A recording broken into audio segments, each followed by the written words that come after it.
Vous êtes sur R2R, la radio de Rouen, sur 101.3, et c'est au Miroir de Clio, une émission d'histoire, de toutes les histoires d'ici et d'ailleurs. À la réalisation, Samuel Guerrier et Guillaume Vanechop, au micro, Luc Dérault. L'émission est diffusée pour la première fois le 2e et le 4e dimanche de chaque mois, entre 10h et 11h. Et vous pouvez réagir au déroulement et au contenu de cette émission en nous écrivant à l'adresse suivante, au miroir de Clio, tout attaché, @gmail.com.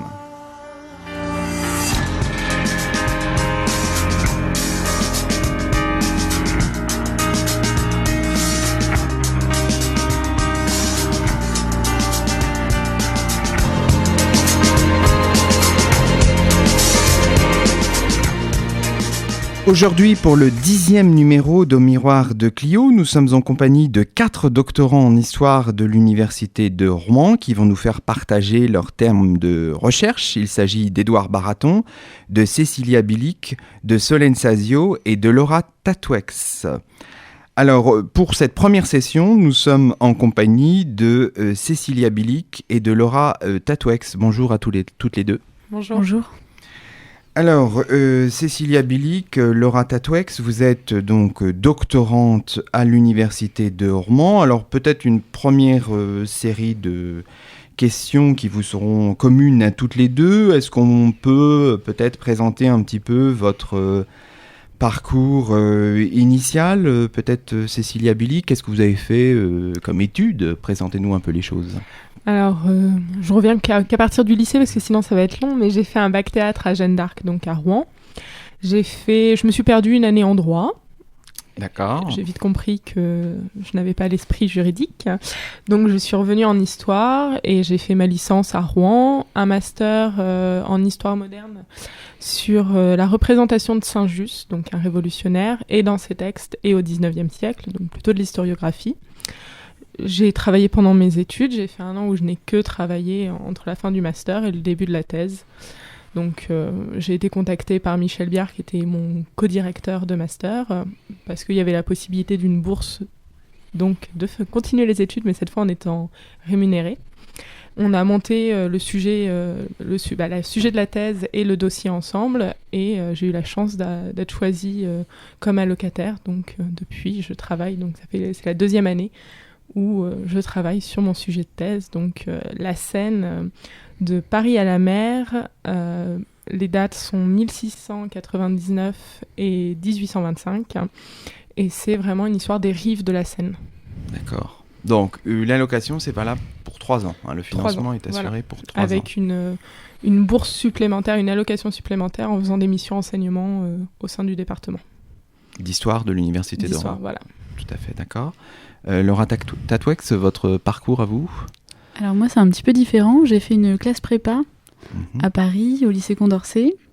Pendant 3 ans, j'ai fait une hypocagne et 2 cagnes. Et puis ensuite, à ma 2e cagne, j'ai intégré l'ENS de Lyon. L'école normale supérieure. Voilà, oui. L'école normale supérieure de Lyon. Et voilà, j'ai eu 4 ans financés qui m'ont permis de faire un master, de passer l'agrégation. J'ai été reçue à l'agrégation et ensuite j'ai eu droit à un contrat qu'on appelle un contrat spécifique normalien, qui est une allocation d'études de 3 ans aussi pour faire une thèse. Et comme j'avais travaillé avec Sylvie Steinberg à Rouen en master, puisque à l'ENS nos directeurs de mémoire ne sont pas de l'ENS, on est obligé de choisir des directeurs à l'extérieur, j'ai décidé de continuer de faire ma thèse avec elle. Donc le choix de l'Université de Rouen, c'était en fonction de votre thématique de recherche, quoi, oui, c'est ça, et de ma directrice de thèse, en fait. Et donc votre sujet à vous porte... Donc je travaille sur l'avortement en France à l'époque moderne, donc 16e, 18e siècle. À toute la période de l'époque moderne. Toute la période moderne, pas seulement le 17e siècle. Alors comment? Donc vous êtes en première année de thèse.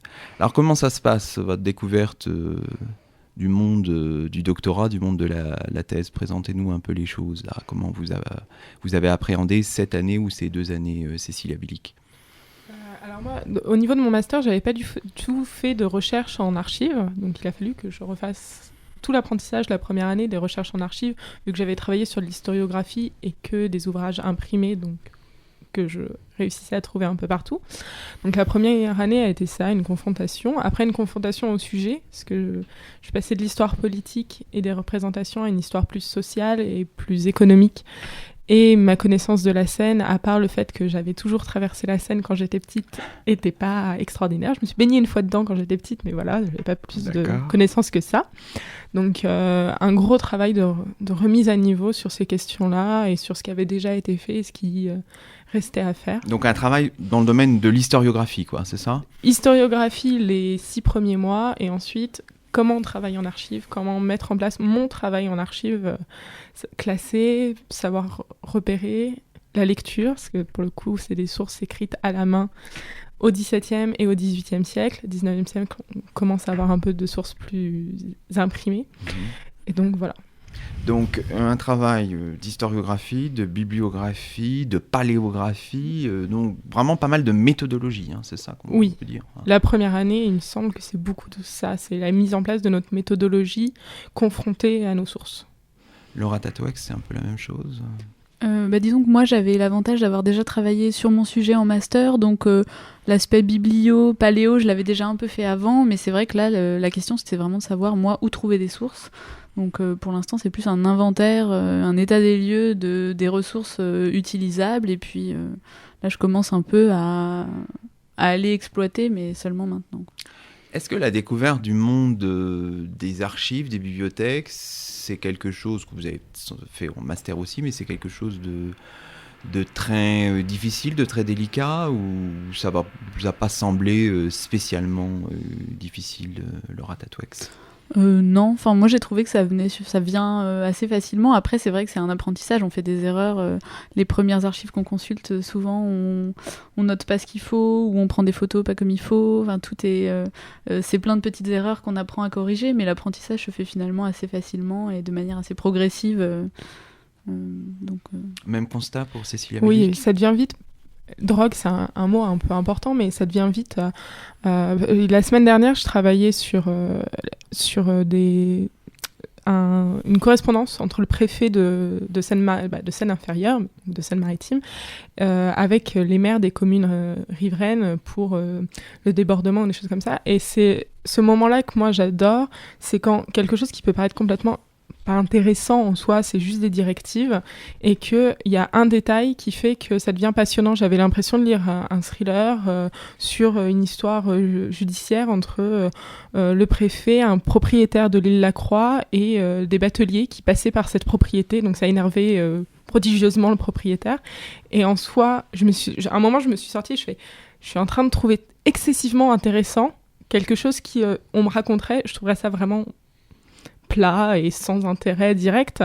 Et pour le coup, c'est ces petits détails-là qui font que le travail en archive est intéressant. Est-ce que vous avez ce que Scarlett Farge appelait le goût de l'archive, vraiment ? Vous avez ça aussi, Laura Tatouex ? Ah oui, moi j'adore. Enfin, je trouve qu'en plus, travailler en archive, c'est des moments de quand même relative pause intellectuelle. Enfin, c'est un aspect du travail qui est intéressant parce que souvent ça nécessite des capacités physiques et des yeux notamment hyper enfin voilà, il faut être capable de travailler des heures à faire du déchiffrage, donc c'est fatigant, mais intellectuellement c'est génial. On rentre dans des histoires et c'est assez reposant et c'est incroyable aussi parfois. Même chose pour Cécilia Bellic. Il y a des fois où de départ, je suis très Révolution française, et quand j'ai ouvert mes premières archives de la Vicomté, où c'était l'année 89 et où j'ai eu le texte écrit par un illustre inconnu, mais de la Déclaration des droits de l'homme et du citoyen, savoir que ça avait été écrit ça devait être même pas un mois après que ça a été déclaré, c'était très émouvant. Et alors que pour le coup c'est juste une feuille, c'est un texte que je connais presque par cœur, mais c'est toujours émouvant. Il y a quelque chose de la sueur de la personne qui l'a écrit qui donne l'impression qu'on était là avec lui, sans faire de psychologie ni quoi que ce soit, mais ça donne l'impression d'être là en tout cas. Est-ce que le fait qu'il y ait toutes ces nouvelles technologies, notamment les appareils photographiques, change notre rapport aux archives, à votre avis, Cécilia Bellic ? C'est un gain de temps, Parce que ça permet les photos. Déjà, pour déchiffrer, c'est beaucoup plus facile des fois de déchiffrer sur une photo où on peut faire un zoom et voir que le mot très près sans utiliser une loupe. Ça change dans ce sens-là où ça facilite beaucoup le travail. Après, par exemple, je travaille sur le journal de Rouen, tout est numérisé. Je peux travailler sur le journal de Rouen de 1762 à 1825, la fin de ma période, à partir de chez moi. Et en plus, il y a une recherche plein texte, qui n'est pas forcément au point complètement, mais c'est normal. Mais c'est vrai que ça facilite beaucoup de choses. Laura Tatouex, même constat ? Oui, alors après, moi je trouve que parfois c'est bien quand même de pouvoir se rendre en archive. C'est vrai que moi aussi j'ai eu des archives numérisées et alors il y a le document qui est là et qui est pris en photo, mais la matérialité c'est quand même quelque chose, en tout cas les premières fois, d'hyper émouvant et je pense que la photo, c'est bien de pouvoir aller faire soi-même ses photos. Quoi. Le contact avec l'archive vous semble absolument nécessaire. Ouais, c'est super émouvant. Enfin, Quelle est la part du temps que vous consacrez encore aujourd'hui à la dimension historiographique, bibliographique dans vos travaux, Laura Tatouex ? Bah alors, elle est normalement très importante. Moi, il s'avère que j'ai un sujet de thèse très peu couvert par l'historiographie, donc il n'y a pas grand-chose. Et le tour, j'ai fait un tour global, en tout cas en master. C'est vrai que là, je vais dans les coins, je lis d'autres choses aussi, parce qu'il y a pas mal de gens qui ont écrit d'autres choses pas sur l'histoire de l'avortement, mais qui ont pas mal de choses à m'apprendre. Mais c'est vrai que du coup, là, c'est vraiment les sources et la question des archives qui a une place centrale dans mon travail. Cécilia Bilic, c'est la même chose ou... Oui et non. J'ai encore beaucoup de bibliographies, j'ai encore beaucoup d'ouvrages, mais souvent ils sont soit du 19e, soit du début 20e. Et pour le coup, je suis obligée d'aller revérifier dans les archives sur si ce qu'on me dit est juste. Par exemple, il y a un ouvrage très connu sur les inondations en France. Et pour la partie de la Basse-Seine, donc ce que j'étudie, ils ont oublié plein de périodes. Ils disent on n'a pas beaucoup de sources dessus. Rien que dans le journal de Rouen, j'ai beaucoup de sources disant que cet hiver-là, il y avait du gel, que cet hiver-là, il y a eu des inondations. Pour le coup, là, je suis plus maintenant dans la partie critique de ma bibliographie, où je la reprends et où je vais vérifier que ce qu'on m'a dit, c'était pas non plus fou ou alors pas complet. Est-ce que déjà vous faites un travail de mise en valeur de vos premiers résultats ? Vous participez à des colloques, à des journées d'études ? Bon, bah là, en ce moment, nous enregistrons cette émission le 7 mai, le jour du séminaire des doctorants du GRIS, du groupe de recherche en histoire de l'Université de Rouen. Donc là, vous participez, vous valorisez votre travail. Est-ce que vous le faites de manière régulière déjà, Laura Tatouex ? Régulière, oui. Enfin, moi, j'ai déjà participé à un colloque. Et puis là, cette journée d'études, deux, trois rencontres aussi entre doctorants à droite à gauche. Après, c'est vrai que il faut... Enfin, moi, là, souvent, j'exploite encore beaucoup de... Je reviens sur des archives que j'ai exploitées en master, que je retravaille pour l'occasion, mais il faut quand même avoir un fond à la base. Et c'est vrai que je pense que beaucoup de doctorants de première année qui n'ont pas travaillé sur ce sujet en master sont pas forcément en première année capables de produire des choses. Et c'est normal, parce que c'est quand même... il faut quand même qu'on amasse de la matière. Pas encore d'articles pour des revues diverses et variées ou... Non. Alors j'ai participé à un colloque dont les actes vont être publiés. Aujourd'hui aussi, normalement, les communications seront disponibles sur le site du GRIS. Très bien, oui. En ligne, à partir de la rentrée. Mais non, enfin c'est tout pour l'instant. Pour le moment, Cécilia Bilic. J'ai fait un colloque en septembre dans le cadre de Normandie impressionniste, qui était au fil de l'eau. Donc pour le coup, j'ai eu la chance de tomber en fin de ma première année, pile poil sur le sujet... Moi, c'est avant les impressionnistes, mais il y avait toujours de l'eau à l'époque. Et qui va donner aussi lieu à une publication qui est censée être dans le courant de l'année. Je ne sais pas quand exactement. Mais je suis plutôt d'accord avec Laura. Ce qui était bien, c'est que moi, ça m'a donné un fil conducteur pour ma première année. J'ai beaucoup travaillé sur les représentations, vu que le colloque était sur les représentations de la scène. Donc, c'est vraiment la partie que j'ai beaucoup fait en première année. Et là, cette journée d'études. D'accord. Alors, si vous le voulez bien, on va peut-être approfondir un peu successivement les deux types de travaux que vous menez. On va peut-être commencer par vous, Cécilia Bilic, sur la scène. Et pour introduire ce sujet, nous allons marquer une petite pause avec la chanson de la Seine, un poème de Jacques Prévert, lu par Jeanne Moreau. Chanson de la Seine. La Seine a de la chance, elle n'a pas de soucis.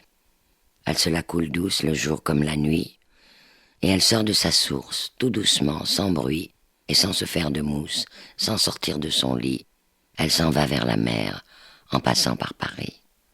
La Seine a de la chance, elle n'a pas de soucis, et quand elle se promène tout le long de ses quais, avec sa belle robe verte et ses lumières dorées, Notre-Dame, jalouse, immobile et sévère, du haut de toutes ses pierres, la regarde de travers. Mais la Seine s'en balance. Elle n'a pas de soucis, elle se la coule douce le jour comme la nuit, et s'en va vers le Havre et s'en va vers la mer, en passant comme un rêve, au milieu des mystères, des misères de Paris. C'était la chanson de la Seine, lue par Jeanne Moreau, un poème de Jacques Prévert. Vous êtes sur R2R, la radio de Rouen, sur 101.3, et vous écoutez l'émission d'histoire de la station, au miroir de Clio. Alors, au miroir de Clio, aujourd'hui, nous sommes en compagnie de doctorants du groupe de recherche en histoire de l'Université de Rouen, du GRIS. Et pour cette première session, pour cette première partie de l'émission, nous sommes en compagnie de Laura Tatwex et de Cécilia Bilic. Alors peut-être un moment avec vous, Cécilia Bilic. Vous préparez donc une thèse sur la Seine entre Paris et la mer, entre 17e et 19e siècle, c'est ça votre période d'études ? C'est vraiment 18e et premier quart du 19e. Alors pourquoi le choix de cette période d'abord peut-être ? Alors, en fait, les dates ont été choisies vraiment précisément. La première, c'est la publication d'une étude, donc c'est 1699. C'est la publication d'une étude demandée par Vauban sur les rivières navigables en France, dont évidemment il y a une partie très importante sur la Seine. Donc c'était pour montrer le côté économique du fleuve. Et 1825, c'est l'année de la publication du deuxième tome des voyages pittoresques et romantiques en vieille France du baron Taylor avec l'association de Charles Nodier sur la Normandie. En fait, ils font 3 tomes sur la Normandie. 3e paraîtra beaucoup plus longtemps après, mais c'est sur vraiment la Normandie ancienne France et la Normandie romaine, gauloise, donc pour le coup qui ne m'intéresse pas pour mon étude en tout cas. D'accord. Donc centré sur le XVIIIe siècle, donc vous travaillez, vous l'avez dit tout à l'heure, sous la direction de Michel Biard, qui est plutôt un spécialiste de la Révolution française, donc professeur à l'université de Rouen. Alors d'où vous vient cette idée ? Vous avez rappelé tout à l'heure le titre de votre mémoire de master. C'est une volonté de travailler sur l'histoire des représentations ou c'est autre chose, Cécilia Bilic ? Alors, ça vient d'une discussion donc, avec mon directeur de thèse directement, où la question après la thèse, c'est qu'est-ce qu'on fait avec une thèse ?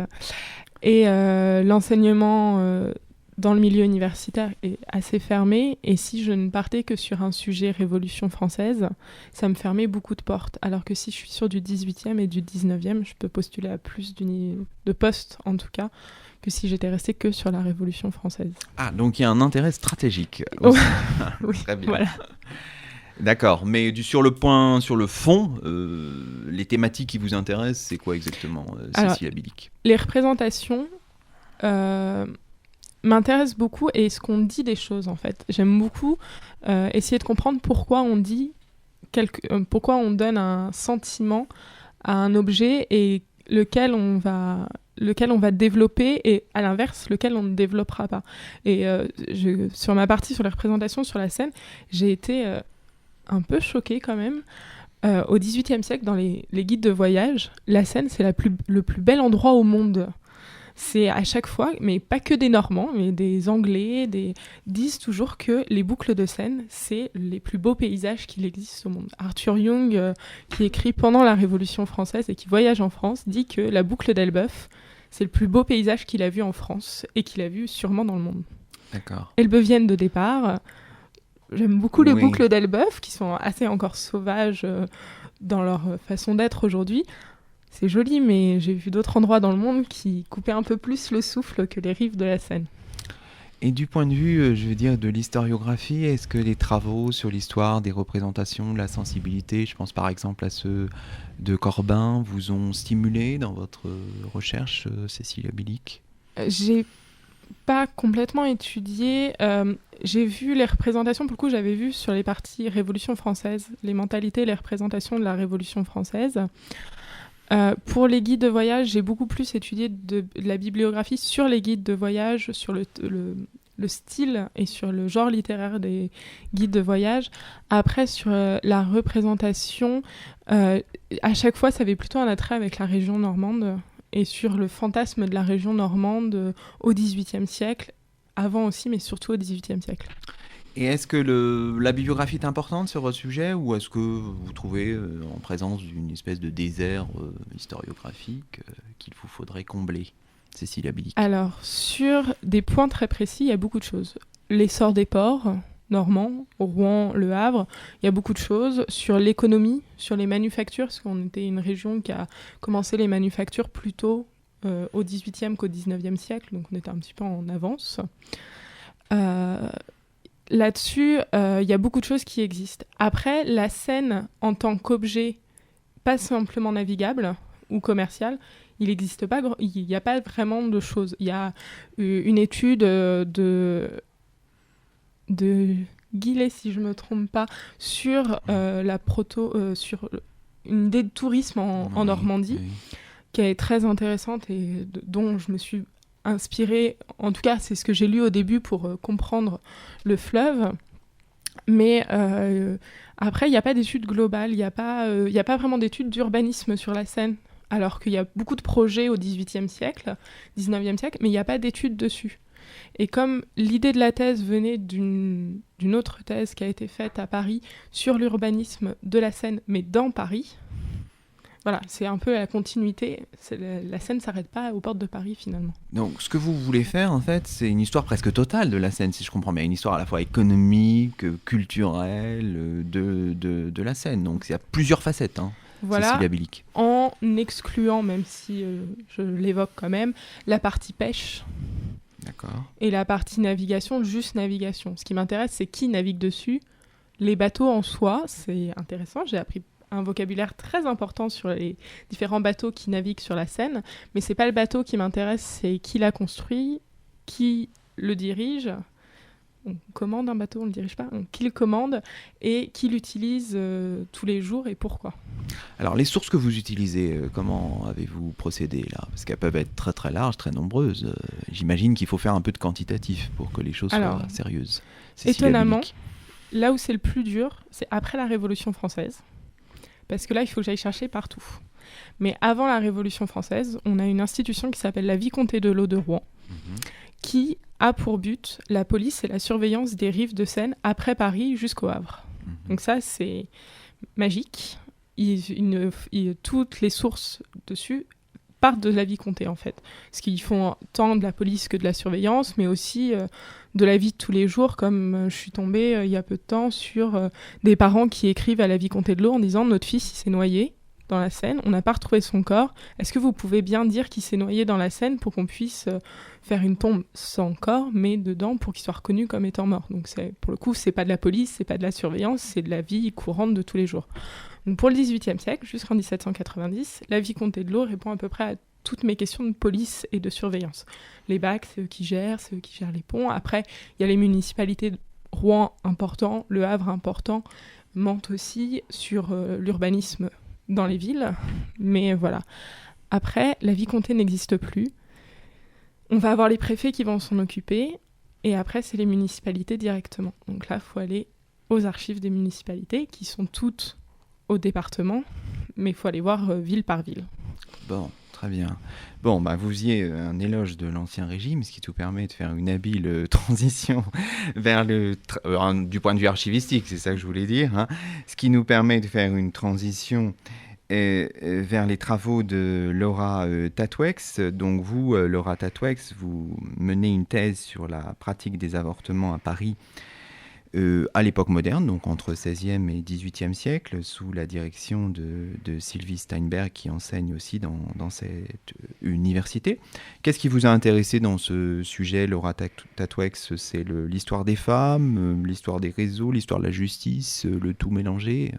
Juste une petite précision, en fait c'est sur toute la France, pas seulement Paris. Donc... C'est sur toute la France, oui, précisons-le effectivement. C'est un peu tout. Enfin, moi, j'étais très intéressée par l'histoire des femmes, effectivement, et aussi par l'histoire de la médecine. Voilà, c'était des thématiques qui m'intéressaient, et en fait, Un jour, j'ai suivi un cours d'histoire des sciences et j'ai été voir le prof en question qui était un doctorant et je lui ai dit, écoute, t'aurais pas des idées de sujets parce que ça m'intéresse. Enfin, il avait fait un cours sur la sexualité, la médecine et la question de la sexualité et la médecine à l'époque moderne et j'avais trouvé ça passionnant. Il m'a dit, bah, tu sais, je crois qu'il n'y a rien sur l'avortement. Ça vaudrait le coup de jeter un coup d'œil et effectivement, il n'y a rien. Donc voilà, j'ai trouvé ça par hasard. Et donc, alors là, revenons un instant sur votre cadre d'études géographique et chronologique. Donc là, c'est très ambitieux. Alors, c'est toute la France et toute l'époque moderne. Laura Tatouex, expliquez-nous ça. Là, c'est vrai que c'est vaste. Peut-être que je réduirais un peu. Je m'arrêterai à la Révolution, je pense, parce qu'après les archives, c'est d'autres fonds d'archives pour des raisons pratiques. Puis à un moment, il faut bien s'arrêter. Mais en fait, il y a un problème de sources. Et j'ai très peu de sources, ce qui fait que si je me limite à une période courte, déjà à quelle période, c'est quand même assez compliqué, parce qu'il n'y a pas de grande date ou de grandes publications qui me permettraient d'avoir une justification de la sorte. Donc, du coup, si je veux avoir un échantillon assez large, on est quand même sur des choses, des pratiques. Les choses n'évoluent pas, on pratique des avortements de la même façon. C'est quand même de l'histoire longue aussi. Donc, ce qui légitime donc effectivement une période longue. Et donc, si je comprends bien, vos sources sont un peu très impressionnistes, donc il faut aller chercher un peu partout, c'est ça. Alors, quels sont les types de sources que vous prospectez, Laura Tatouex ? Alors, j'ai beaucoup travaillé là sur les traités, parce que c'était ce qui était le plus facilement accessible, traités médicaux, traités juridiques. Et puis des archives, donc les archives de la Bastille qui ont été éditées et qui sont facilement accessibles. Qui sont conservées à la Bibliothèque nationale, Bibliothèque nationale à l'Arsenal. Hein, à l'Arsenal, oui. Et puis elles ont, comme l'édition se trouve assez facilement en ligne notamment. Et puis sinon des archives judiciaires. Donc là pour l'instant je pense aller faire un petit tour de France des archives. J'ai contacté pas mal de services d'archives pour savoir où je pouvais trouver de l'information, parce que le problème c'est qu'il y a tellement peu de cas, je peux pas juste ouvrir un carton et puis lire tous les cas jusqu'à ce que je tombe sur un cas d'avortement. C'est pas possible. Donc je vais là où il y a des inventaires qui ont été faits. Et pour l'instant, il y en a eu quelques-uns à Lyon, à Bourges, à Chartres, à Auxerre. Donc voilà, j'ai fait mon petit tour de France des archives et puis je glane comme ça quelques cas. D'accord, donc il y a une vraie difficulté en matière de sources là. Oui. C'est peut-être l'aspect le plus difficile de votre sujet. Est-ce que vous utilisez aussi donc des sources imprimées, vous l'avez dit, ces traités dont vous parliez, non ? Ou pas beaucoup de sources imprimées, Laura Tatouex ? Si, oui. Beaucoup de sources imprimées, oui. Beaucoup de traités, parce que l'avortement est un problème médical aussi à l'époque moderne. Le terme fausse couche apparaît assez tard dans l'époque moderne, plutôt à partir de la deuxième moitié du XVIIe. Avant, on parle d'avortement. C'est le terme médical qui est employé. Donc du coup, il y a des choses intéressantes à faire aussi sur cette distinction. Pourquoi elle apparaît et pourquoi on a besoin de la faire apparaître. Et puis les traités juridiques aussi qui réfléchissent à cette criminalisation de l'avortement. Il n'y a pas de texte de loi qui mentionne explicitement l'avortement, mais on sent que c'est quelque chose qui pose problème aux juristes, qui cherchent dans leurs traités aussi à distinguer l'avortement, notamment de l'infanticide par exemple, ou du parricide, parce que c'était le terme général qui était employé. Donc voilà, mon travail c'est aussi de réfléchir là-dessus, comment on arrive...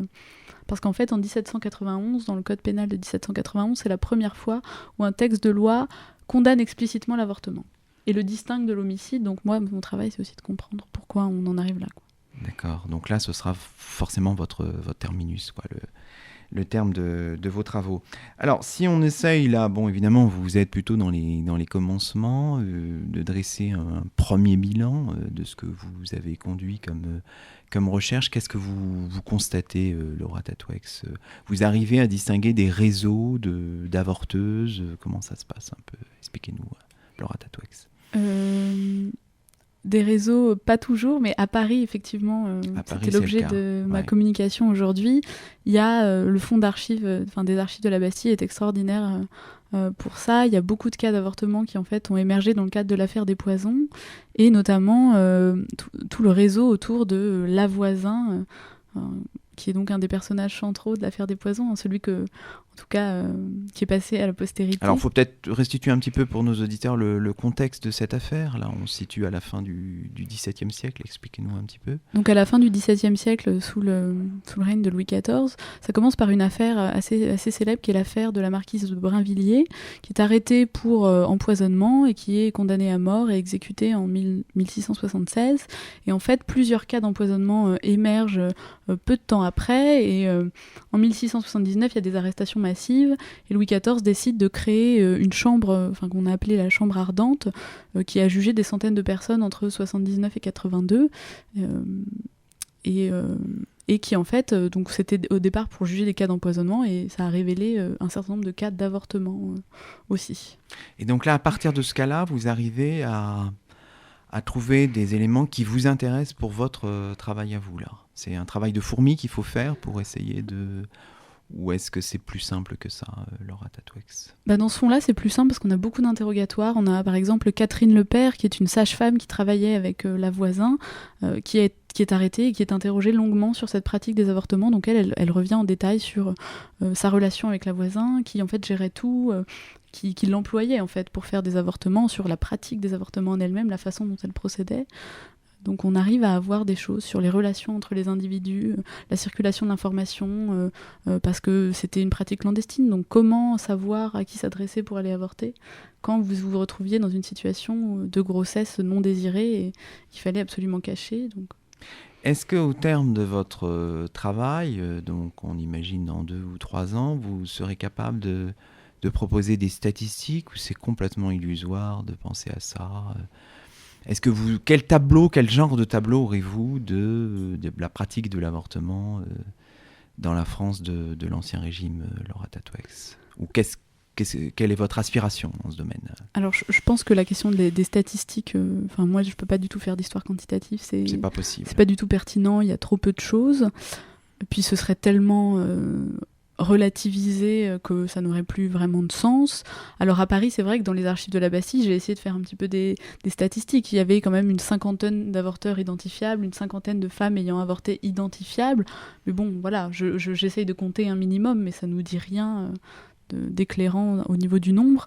Moi, ce qui m'intéresse, c'est vraiment d'arriver à mesurer l'ampleur du phénomène et plutôt les conditions de possibilité de cette pratique. Savoir si parce qu'une certaine historiographie, étant donné qu'on est chez des populations extrêmement croyantes, a longtemps laissé penser que peut-être l'avortement n'était pas envisageable en fait, pour des populations catholiques, profondément catholiques, et moi je me rends bien compte que non, qu'il y a des avortements, mais il faut juste les trouver, et puis essayer de comprendre les conditions de possibilité. Pourquoi est-ce que c'était possible d'avorter ? Qu'est-ce qui faisait qu'on avortait ? Et pourquoi c'était envisageable, et du coup que ça pouvait exister à cette époque. D'accord, donc un objectif plus qualitatif que quantitatif. Oui. Là. Et vous pensez que là, ça va vous mener, vous avez encore combien de temps de travail dans les archives ? Combien de temps l'estimez-vous, Laura Tatouex ? Je pense, alors encore, là je vais essayer de pas mal avancer d'ici cet été, l'année prochaine beaucoup. J'aimerais bien après avoir passé 2 ans en archives, peut-être passer une 3e année plus à essayer de faire un petit état des lieux et commencer à rassembler mes idées. Donc au moins encore 1 an et demi je pense en archives. Bon, très bien. Bon, avant d'entendre nos 2 autres doctorants, on va marquer une pause musicale et on va le faire en compagnie d'une artiste norvégienne. C'est These Days par Anne Brun sur R2R.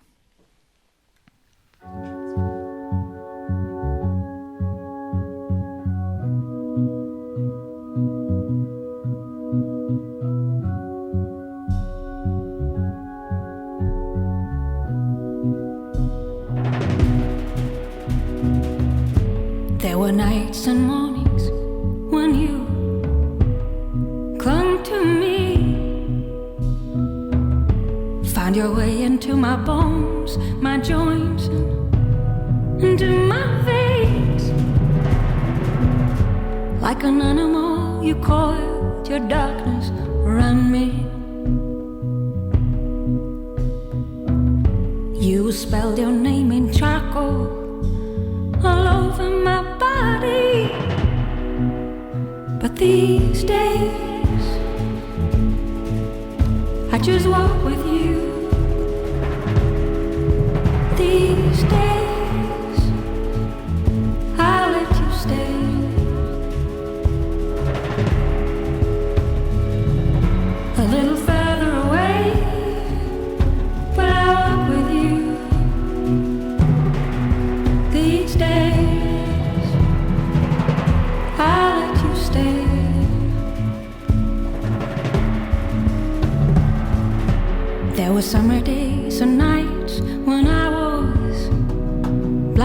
to you.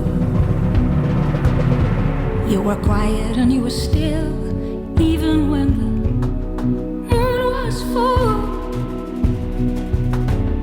My temporary state of lightness would scare me. After all, I was sure you were more strong than I was daring. But these days, I just walk with you. These days, I'll let you stay. These days, I just talk with you. These days, I'll let you stay.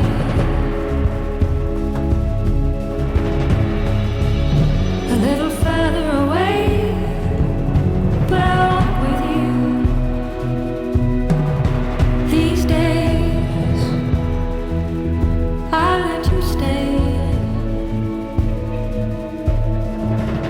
The things you've shown me over the years, the roads you blocked, and how you define me.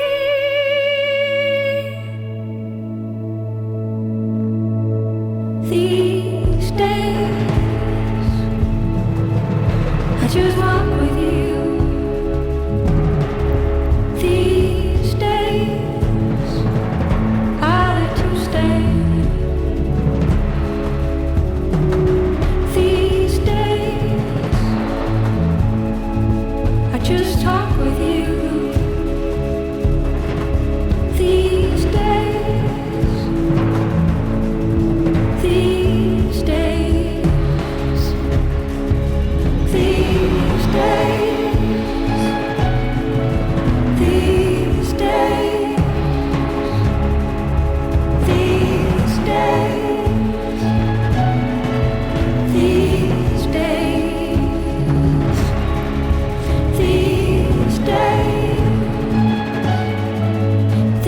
these days, these days, these days,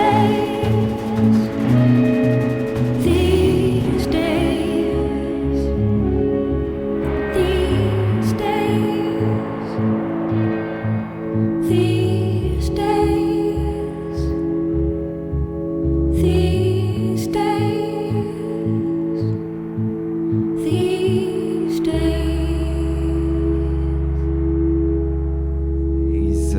Sur R2R, un titre de Anne Brun avec sa voix à la fois cristalline et mélancolique.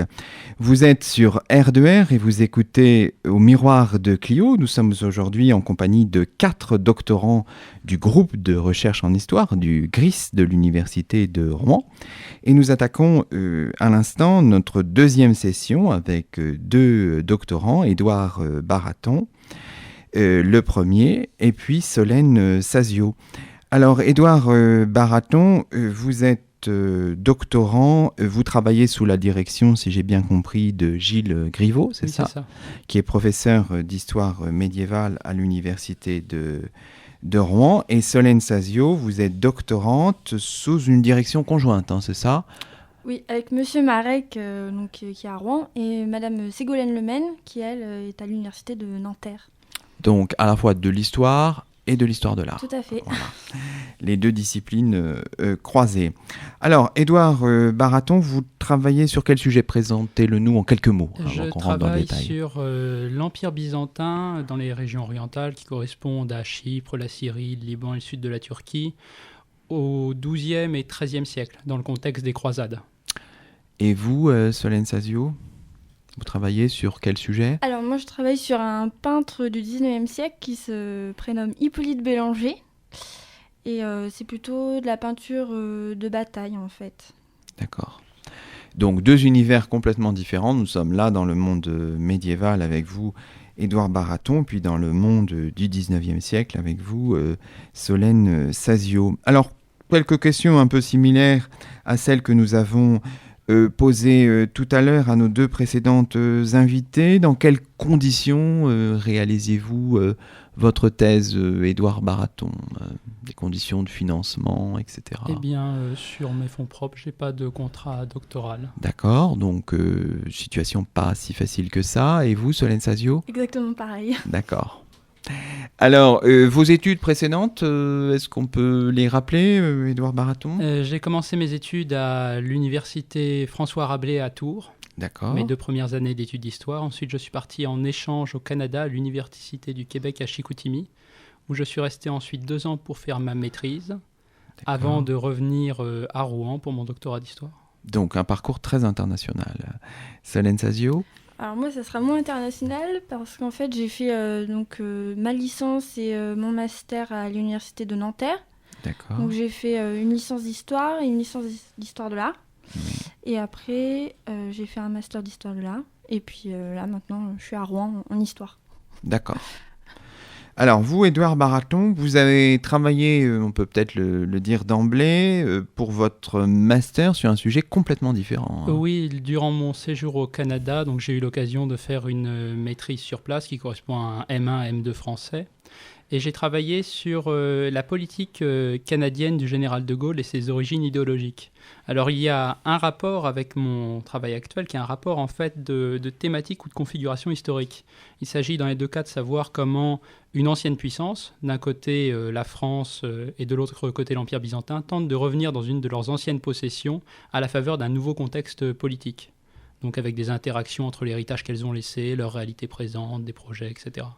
D'accord. Donc le lien existe, mais c'est quand même des univers totalement différents. Hein.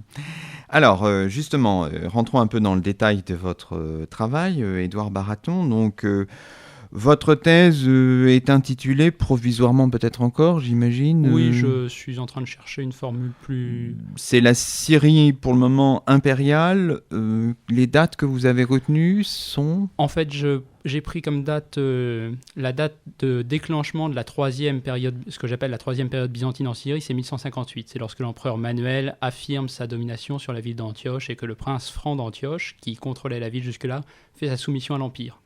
Et on termine la période des liens entre l'Empire byzantin et ses États francs du Levant avec leur disparition, avec la disparition de Tripoli en 1289 à peu près, dans mon cas. D'accord. Alors, d'où vient le choix de ce sujet, Édouard Baraton, qui paraît un petit peu atypique Eh bien, c'est une vieille préoccupation. J'ai un appétit ancien pour l'histoire orientale et je me suis rendu compte avec le temps que cette dernière période d'implication byzantine dans l'histoire du Proche-Orient souffrait d'un découpage historiographique. Les byzantinistes traitant, après la période de 1204, davantage du monde égéen et anatolien, et ayant tendance à laisser aux spécialistes de l'Orient latin les régions au-delà du Taurus, dans les parties orientales. Ce qui fait que toute la problématique de la participation de l'Empire byzantin, aussi bien Empire latin qu'Empire grec de Nicée, à la politique proche-orientale du XIIIe siècle, tendait à disparaître dans le découpage historiographique. J'ai voulu pallier à ça.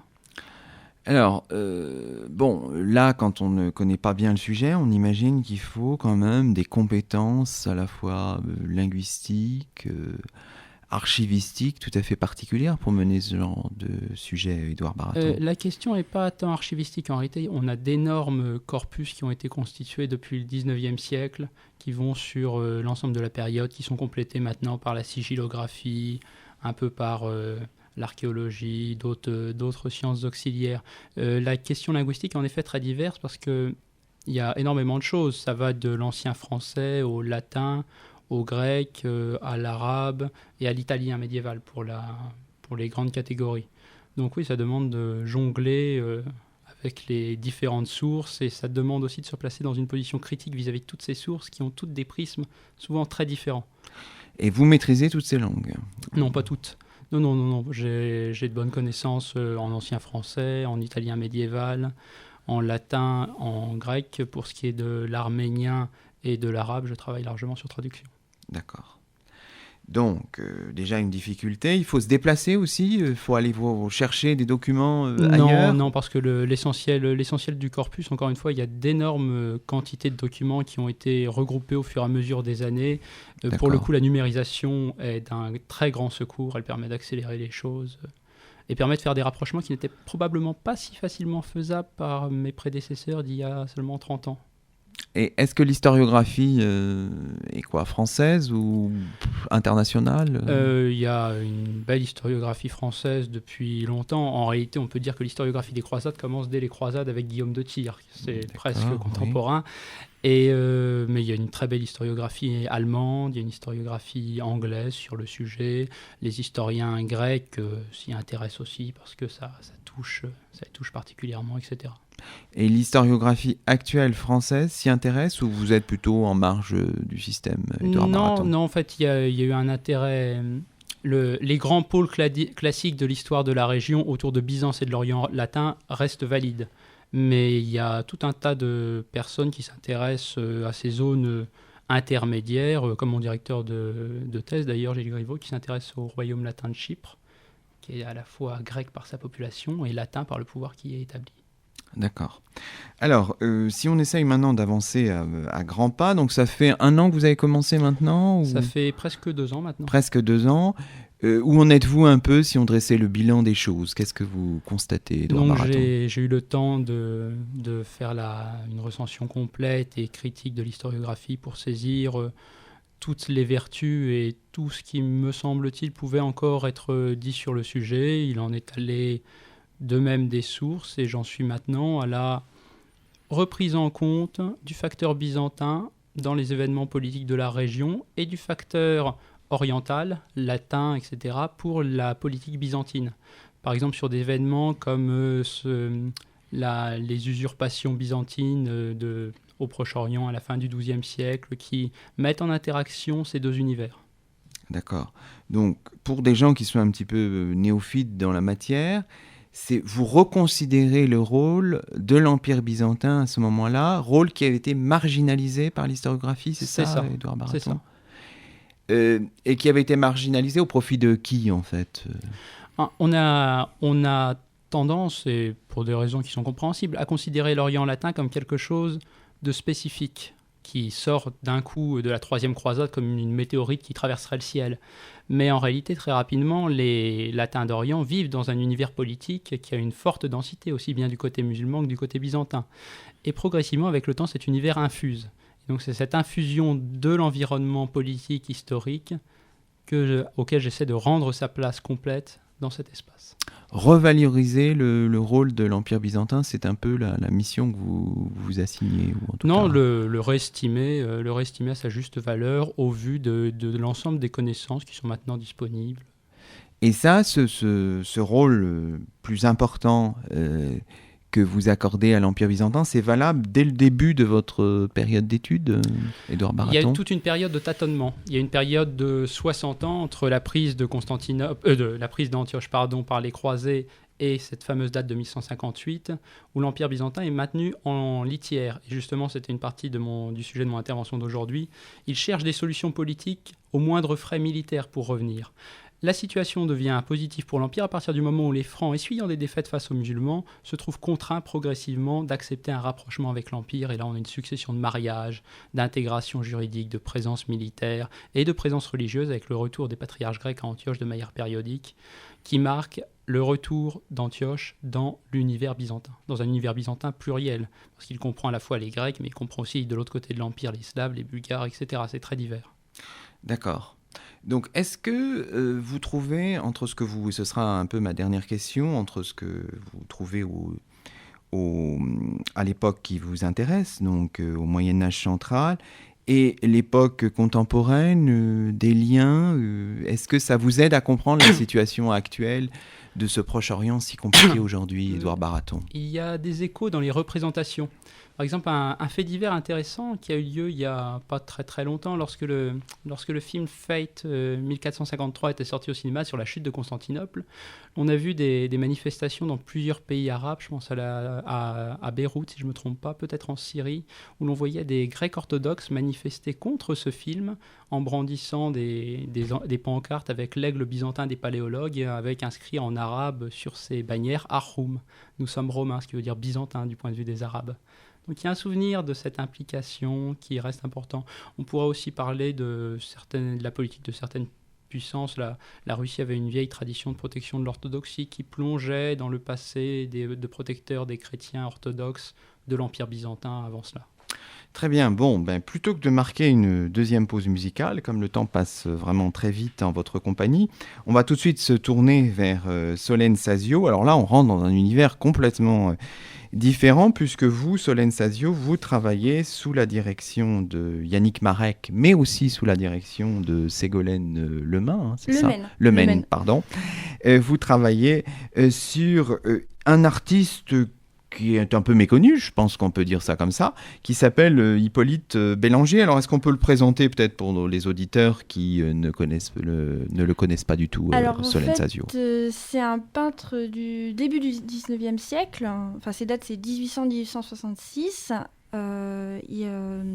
Donc, c'est un peintre qui a beaucoup œuvré au développement de la légende napoléonienne sous la Restauration et la monarchie de Juillet, et un peu sous le Second Empire.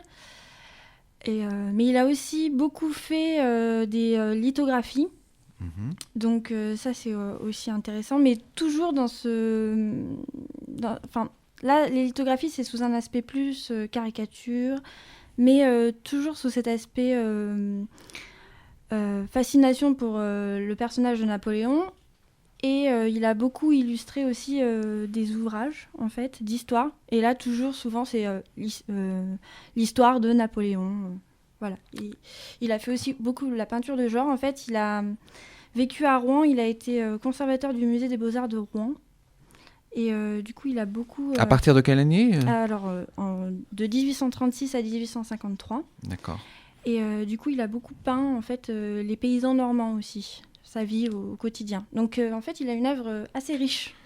Donc, vous, votre objet, votre thématique essentielle, c'est de montrer que c'est un artiste qui a participé à l'installation ou à la fabrication de la légende napoléonienne, c'est ça Oui, c'est Solène Sazio. Mon principal sujet, tout en abordant aussi sa peinture de genre et puis les paysans normands. Monsieur Marek qui tient beaucoup parce qu'il est très ancré à Rouen.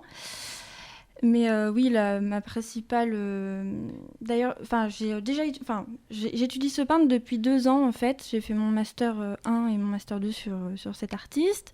Et mon titre, c'était Hippolyte Bélanger et la légende napoléonienne. Donc, je vais rester là-dedans, je pense, mais en ouvrant un peu plus, quand même.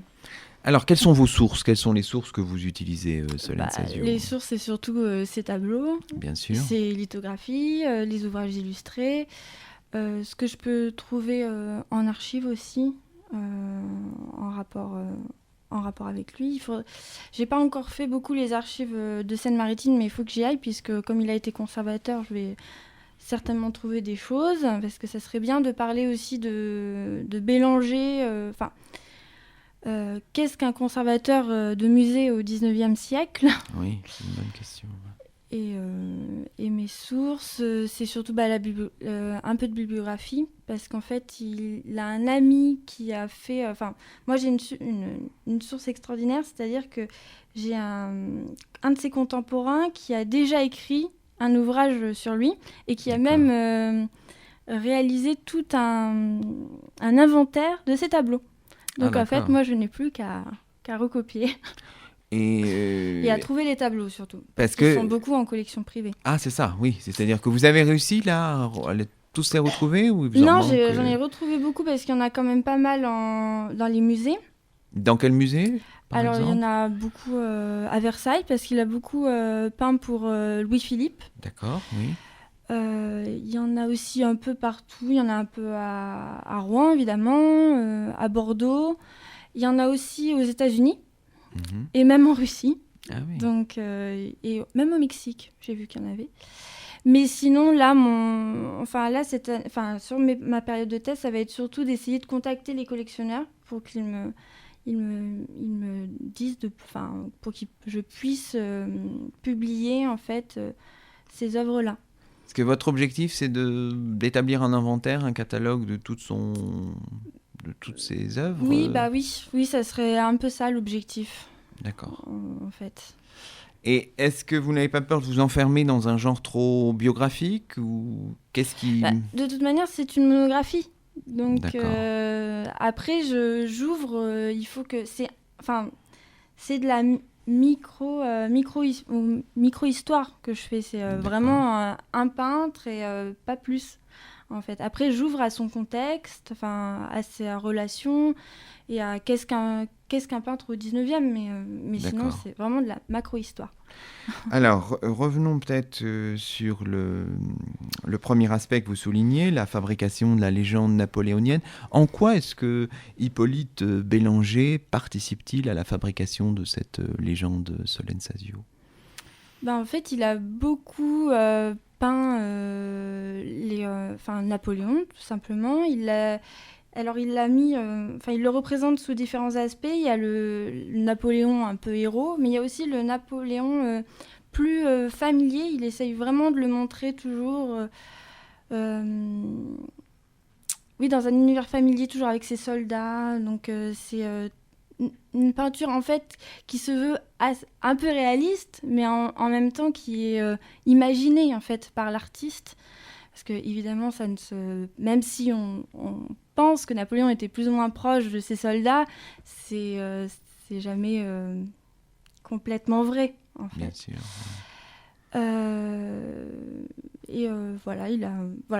Donc, sur cet aspect.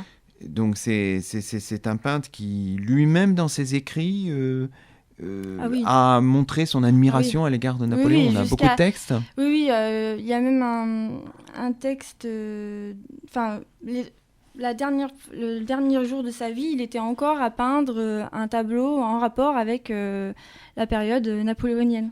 Donc jusqu'à la fin, c'était vraiment un fervent défenseur du bonapartisme.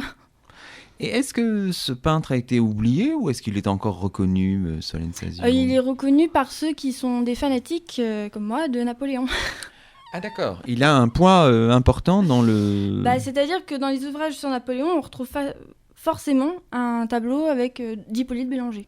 D'accord. Mais on ne s'en rend pas compte vu que c'est un ouvrage sur Napoléon et on ne fait pas forcément attention au peintre. D'accord, oui, donc c'est un artiste qui a toujours un écho dans le monde des qu'on connaît, mais napoléoniens. Qu'on connaît sans connaître. Donc votre objectif, c'est de mieux le connaître. Est-ce que vous avez publié des articles déjà, Solensasio? Pas encore? Non, pas pour encore. Faire connaître votre travail? Pas encore. J'ai publié une annonce sur la Tribune de l'Art justement pour essayer de trouver des collectionneurs. J'en ai quelques-uns qui m'ont répondu, donc je suis vraiment contente. Et en plus, je noue des relations avec eux, donc ça, c'est le côté sympathique du travail quand on traite un peintre. Bon, très bien. Écoutez, c'est sur ces mots que se termine le 10e numéro d'Au Miroir de Clio. Aujourd'hui, nous étions en compagnie de 4 invités. Édouard Baraton, Cécilia Bilic, Solensasio et Laura Tatwex, tous doctorants en histoire à l'Université de Rouen, au sein du groupe de recherche en histoire, le GRIS. Je vous rappelle qu'Au Miroir de Clio, c'est le 2e et le 4e dimanche de chaque mois, entre 10h et 11h. On se retrouve donc dans 2 semaines. En attendant, restez à l'écoute de nos programmes. À très bientôt sur Art2R.